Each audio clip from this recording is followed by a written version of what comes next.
أكبر الله أكبر.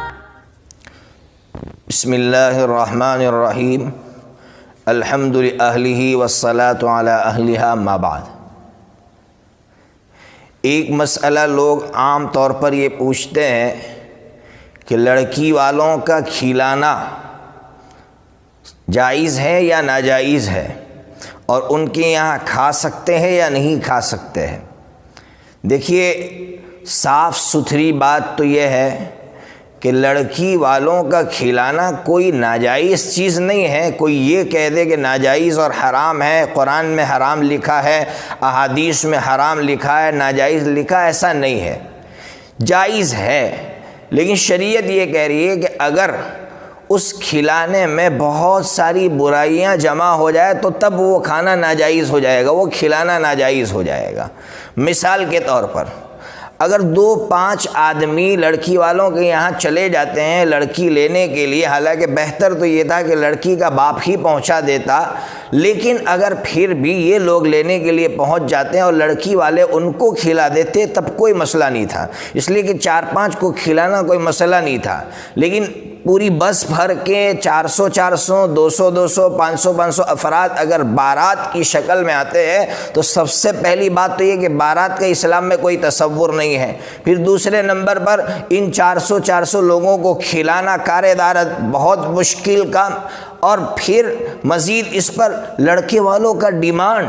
آپ نے شاید حیدرآباد میں دیکھا ہوگا، لڑکے والوں نے ڈیمانڈ کیا کہ بکرے کا گوشت کھلانا، بکرے کا گوشت نہیں کھلایا، مرغی کھلائی، تو آپس میں جھگڑا ہوا، مارا ماری ہوئی۔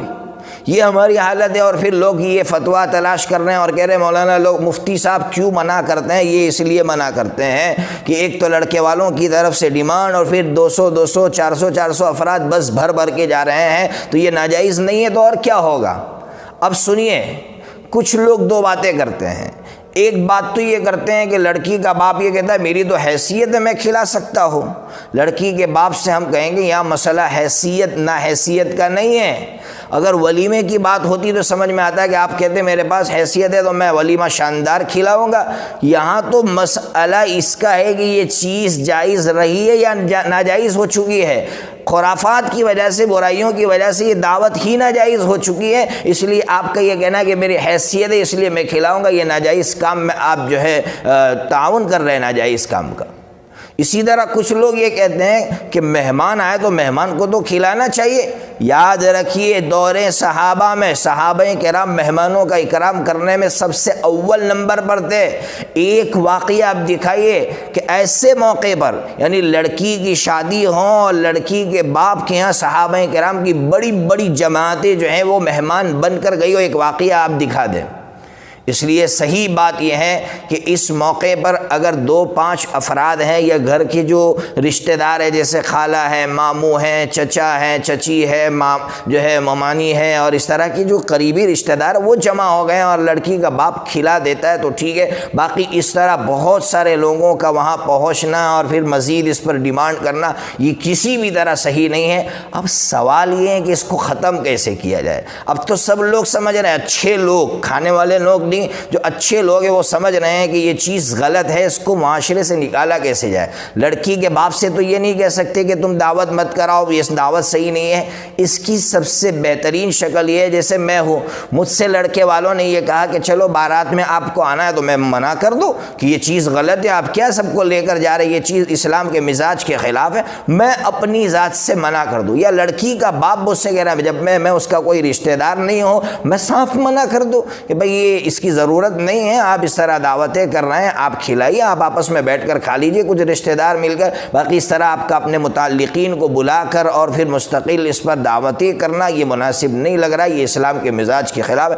اس طرح ہر شخص اگر کرے گا تو یہ بوجھ، یہ برائی ہماری سوسائٹی سے نکل جائے گی۔ اور لڑکی کا باپ جو ٹینشن میں ہوتا ہے اس دن، ارے تھوڑی دیر کے لیے مسلمان نہیں سوچتے ہیں، مجھے بہت افسوس ہوتا ہے۔ اسی طرح وہ علماء نہیں سوچ رہے جو اس پر جواز کے بے دھڑک فتوے دیتے ہیں اور برائیاں کرتے ہیں، اور علماء کی جو علماء اس پر جو ہے کھل کر بولتے ہیں کہ لڑکی کا باپ کتنا پریشان ہے اس دن میں کہ وہ اپنی بیٹی حوالے کر رہا ہے، ایسے دن میں بھی آپ لڑکی کے باپ پر بوجھ ڈال رہے ہیں دعوت کا۔ اس لیے اللہ کے واسطے اس طرح کے بوجھ کو نکالیے، ختم کیجئے۔ اللہ تبارک و تعالی اس ظلم کے خاتمے پر ہمیں بہت کچھ عطا فرمائیں گے۔ اللہ تبارک و تعالی ہمیں صحیح سمجھ عطا فرمائیں۔